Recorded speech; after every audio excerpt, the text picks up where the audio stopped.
అందరికీ నమస్కారం అండి. గత కొద్ది రోజుల నుంచి వైఎస్ఆర్సీపీ సెల్ఫ్ డిఫెన్స్లో పడిందా అని అనుమానం వస్తుంది.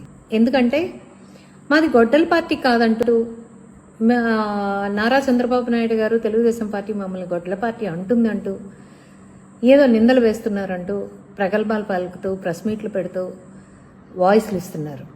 అంటే వాళ్ళ అధికార ప్రతినిధుల దగ్గర నుంచి ఆ కారుమూరు దగ్గర నుంచి అందరూ వాయిస్లు ఇస్తూ ఉన్నారు. నాకు వాళ్ళని చూస్తే జాలేసింది, నవ్వొచ్చింది.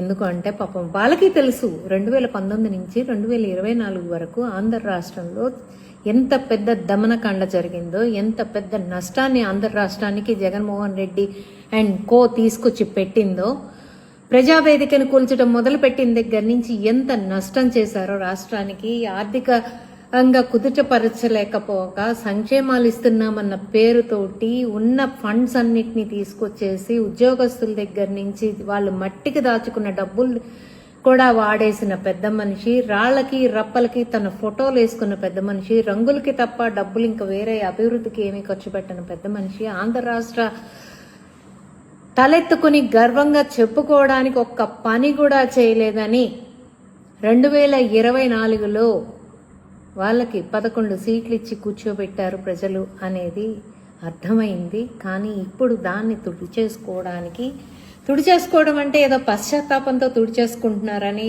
ఏదో మళ్ళీ మాట మార్చుకుంటారండి. మళ్ళీ నేను క్లారిటీగా చెప్తున్నా, వాళ్ళకి ఏదో పశ్చాత్తాపం వచ్చేసింది, చేసిన తప్పుని ఒప్పేసుకుని క్షమాపణలు చెప్పేస్తున్నారు ప్రజలకని కాదండి.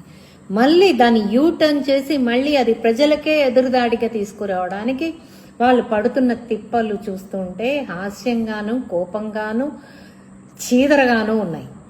ఓ పక్క జాలి కూడా వేస్తుంది. ఎందుకు చెప్తున్నానంటారా? కారుమూరి అంటే రెడ్డి ట్యాగ్లైన్ ఉందనుకోండి, ఆయనకి పూర్తి పేరు ఏదో ఉందండి. ఆయన గారు ఇంకేదన్నా మాట్లాడుంటే ఎట్లా ఉండేదోనండి. బాపట్లలో ఒక చిన్న బిడ్డ, బీసీ కులానికి చెందిన బిడ్డ చనిపోతే తన అక్కని ఏడిపిస్తున్నారు అని ఒక చిన్న మాట అన్నందుకు నిలువెత్తున పెట్రోల్ పోసి తగలపెడితే ఆంధ్ర రాష్ట్రం అంతా అట్టుడికి పోతే ఇవాళ రోజున వచ్చి అతను ఏం చెప్తాడండి? అది హత్య కాదు, వాళ్ళ సొంత, అది దమనకాండ కాదు, అది వాళ్ళకి ఏవో పర్సనల్ గొడవలు ఉండి జరిగిన హత్య అని చెప్పి చెప్తారా? ఏం మాట్లాడుతున్నారండి మీరు కారుమూరి గారు?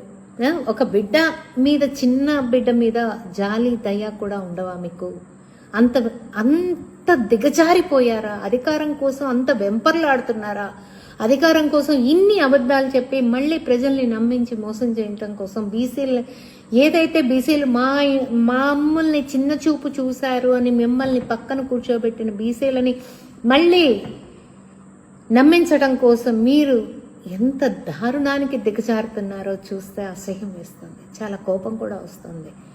ఇకపోతే ఇట్లాంటి ఎన్నో చేస్తున్నాడండి ఈ కారుమూరి గారు. నిజాల్ని అబద్ధాలు చేయడం కోసం ఇతను పడే తాపత్రయం ఏదైతే ఉందో రియల్లీ పెట్టి హిమ్. ఎందుకంటే సజ్జల్ గారి స్క్రిప్ట్ని బడా మాట బాగా చెప్పడం వచ్చు కాబట్టి, ఫ్లో చెప్పడం వచ్చు కాబట్టి దాన్ని ఎలా చెప్పినా కూడా ప్రజలు నమ్ముతారు అని. నేనైతే ప్రజలు అంత అమాయకులని నేను అనుకోవట్లేదు. కారుమూరి గారు కొంచెం ఆలోచించండి.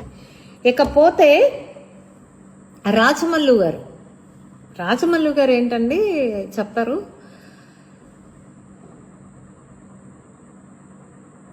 జగన్మోహన్ రెడ్డి గారిని ఏమన్నా అంటే ఊరుకోం.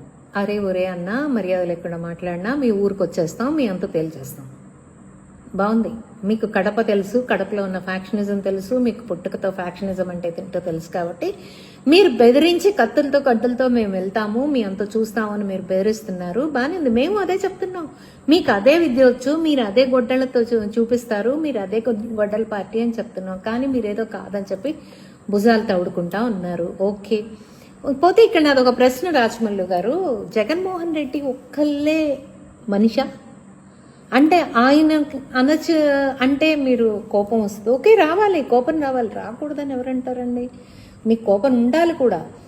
మరి నారా చంద్రబాబు నాయుడు గారిని, భువనమని, బ్రహ్మణి గారిని అంటే మాకు కోపాలు రాకూడదా?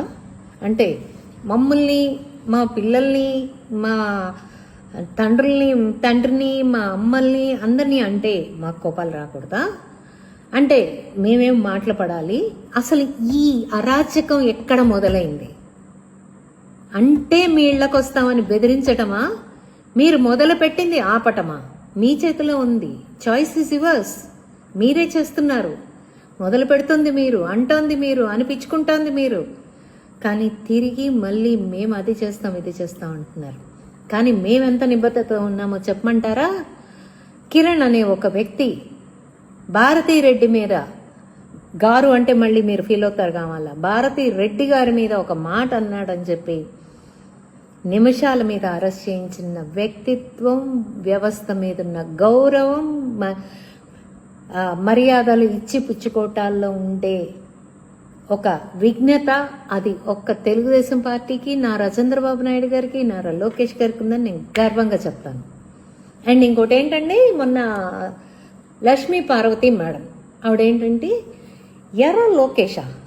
ఏమమ్మా లక్ష్మీ పార్వతి గారు, ఎరా లోకేష్ అంటానికి నువ్వేమన్నా కన్నావా, పెంచావా, లేకపోతే ఏ రోజన్నా 4 ముద్దలు అన్నం పెట్టావా? ఏం చేశానని చెప్పి ఎరా అరే ఉరే అని తురే అని తోలుతున్నావు? పోనీ రాజకీయంగా చూసుకున్నా అసలు నీకేం అర్హత ఉంది నారా లోకేష్ గారిని అరే తురే అని మాట్లాడటానికి? ఏ ఇదిలో, ఏ కేటగిరీలో అరే తురే అని మాట్లాడావో కొంచెం చెప్తావా? కాస్త నోరులు తగ్గించుకోండి. మీరు చేసి మళ్ళీ ప్రజల్లో వ్యతిరేకత వస్తే వాటిని మసిబూసి మారేడుగా చేసుకోవడం కోసం మళ్ళీ ఇంకో కొత్త నాటకం చూసి నాటకం ఆడటానికి మీకు విసుగులేదు కానీ ప్రజలు విసిగిపోయారు. మీ చండాలమైన నాటకాలు చూడటానికి ప్రజలు విసిగిపోయారు. అర్థమవుతుందా అమ్మా? అర్థమవుతుందా అండి మీ అందరికీ? పేటీఎం బ్యాచ్ కొంచెం మీరు మీ పోకళ్ళని తగ్గించుకుంటే బాగుంటుంది. అండ్ ఇంకోటి ఏంటంటేనండి, అధికార ప్రతినిధి Shyamala madam, being as an actor, నేనే మేకప్ పోయాను, ఆవిడకి ఎందుకండి మేకప్? నువ్వెవరమ్మా చెప్పడానికి? ఎవరు ఎలా ఉండాలో చెప్పడానికి నువ్వెవరు? Who are you? నీకు నచ్చినట్టు నువ్వు ఉంటావు, ఎదుటి మనిషికి నచ్చినట్టు ఉంటారు. ఒక మినిస్టర్ అయినంత మాత్రాన, ఒక రాజకీయాల్లోకి వచ్చినంత మాత్రాన ఎలా ఉండాలో నువ్వెవరు నిర్ణయించడానికి? నీకు ఎవరిచ్చారా హక్కు? ఫస్ట్ అది తెలుసుకో. ఓకే, నీ ఇష్టం, వేయకపోవడం నీ ఇష్టం. కానీ ఇక్కడ నేను నీకు ఇంకొకటి చెప్పాలనుకుంటున్నాను. అందులో ఏముంది అంటున్నావు? నీకేమో అనిపించకపోవచ్చు, తప్పు అనిపించకపోవచ్చు. ఎందుకంటే నువ్వు అసలు ఒకళ్ళు ఏం చేయాలో నిర్ణయించడం తప్పని కూడా తెలుసుంటే నువ్వు ఆ పదం వాడవు. ఒకరిని శాసించడం అనేది అది క్రూరత్వం, ఆటవిక తత్వం, ఇప్పుడున్న ఆలోచన కాదు. అది అర్థమవుతుందా? అది హ్యూమన్ రైట్స్. నా ఇష్టానికి నేను బ్రతికే రైట్ నాకుంది. నా చట్టం నాకు కల్పించింది. అది ఫ్రీడమ్ ఆఫ్ లైఫ్ నాకుంది. ఏదైతే మీరు ఫ్రీడమ్ ఆఫ్ లైఫ్ 2019 నుంచి 24 వరకు మీరు ప్రజలకు ఇవ్వలేదో, అందుకే మీకు 11 సీట్లు ఇచ్చి కూర్చోబెట్టారని ఇంకా కూడా మీరు తెలుసుకోలేకపోతున్నారు. చివరికి ఒక హోమ్ మినిస్టర్ మేకప్ వేయాలో వేయకూడదో కూడా మీరే చెప్తారా శ్యామలా గారు? మీరే నిర్ణయిస్తారా శ్యామలా గారు? ఇక్కడ తప్పు ఏంటి అంటే, ఒక పరాయి మగవాడు ఆ పరాయి ఆడ మనిషి గురించి క్యారెక్టర్ అసాసినేషన్ చేసి మాట్లాడుతూ ఉంటే దాన్ని తప్పు పట్టారు. ఇవాళ కొంచెం ఒంటి మీద స్పృహ ఉంటే అతను ఏమన్నాడో వినండి, మళ్ళీ వినండి, కాస్త తెలుసుకోండి. అర్థమవుతుందా? ఇకపోతే లాయర్ రజనీ మేడం, నేను మీకు ఒకటి చెప్తున్నా. మీరు లాయర్ అయి ఉండొచ్చు, practice lawyer, well good, practice చేసుకోండి.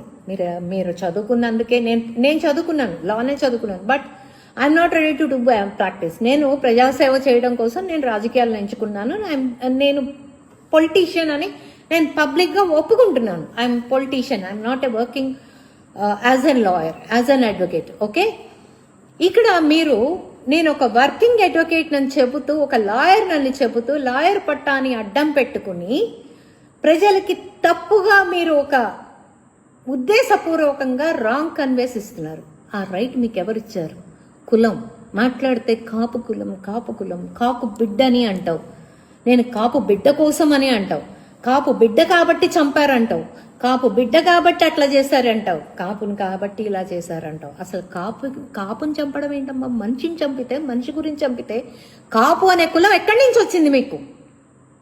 మీ చట్టం, మీరు చదువుకున్న లా మీకు అది నేర్పించిందా రజనీ గారు?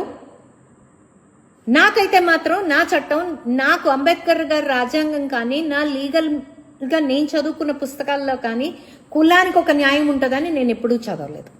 అంటే ఉంటుంది, ఎక్కడ మైనారిటీలకు ఒక లా ఉంటుంది అండ్ రిమైనింగ్ హిందూస్కి ఒక లా ఉంటుంది. Hindu law is different and minorities law is different.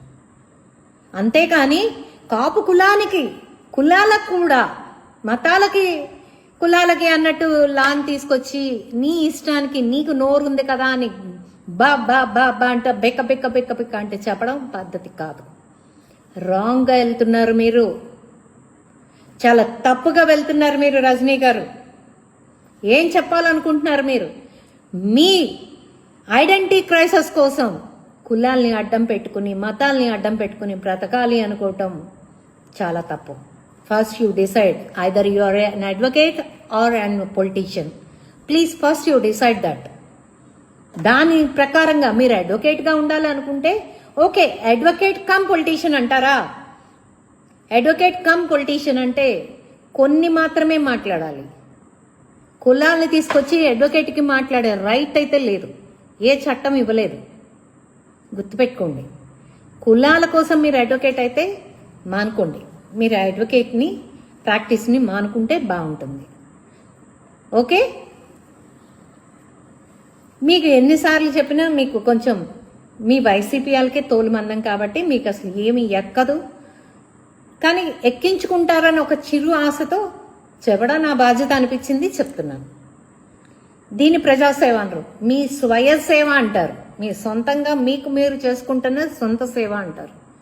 ఇలా కుల వివక్షత చూపించకుండా అందరూ, ప్రజలందరూ ఒకటే, మానవత్వం ఒకటే, మానవత్వంతో ఉన్న మనిషి ఎవరైనా ఒకటే అని ఆలోచించి ఒక వ్యక్తి చనిపోతే వ్యక్తి మీద పోరాడండి. చనిపోయిన వ్యక్తికి న్యాయం చేకూర్చేలాగా పోరాడండి.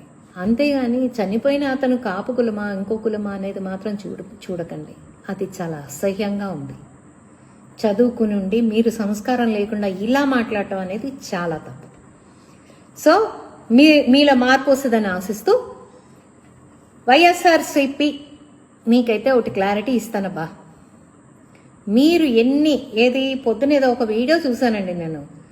అన్నా అన్నా అన్నా లోకేష్ అన్నా, చంద్రబాబు అన్నా, ఇల్లు పడేస్తున్నారన్నా, ఇల్లు కూల్చేస్తున్నారన్నా, అందరినీ డబ్బులు ఇచ్చి మెయింటైన్ చేశారన్నా అని. సరిపోతుందా అని అడుగుతున్నారు. ఇలాంటి ఎత్తవ టాక్టిక్స్ వాడటం మానేసి ప్రజలకు ఏమన్నా చెయ్యాలేమో ఆలోచించండి. జగన్మోహన్ రెడ్డి ఒక్కడే మనిషి కాదు, అతని అధికారం కోసం ఇంతమంది ప్రాణాలని పణంగా పెట్టడానికి మీరు ముందుకు రావడానికి మేమందరం అయితే రెడీగా లేం. మా ప్రాణాలను పణంగా పెట్టడానికి మాకు ఫ్రీడమ్ ఆఫ్ లైఫ్ కావాలి. We need that. ఈ భూమి మీద మాకు స్వేచ్ఛగా బతికే హక్కు మాకుంది. ఆ హక్కు మాకు జగన్మోహన్ రెడ్డి ఉంటే ఉండదు. అది ఎందుకు గొడ్డల పార్టీకి అయినా మీకు కూడా తెలుసు. గొడ్డల పార్టీ అనేటప్పుడు కోపాలు వచ్చేస్తాయి. అదేమంటే ఒకళ్ళే పోటీ చేయండి. మేము దుష్ట సంహారం కోసం 2 కాదు 3 కాదు 4 అయినా కలిసి పోటీ చేస్తాం. మీకెవరు? మీరు కూడా తల్లిని చెల్లిని బైబిల్ని ఇవన్నీ వాడుకోకుండా చేయండి. Thank you. Thanks a lot.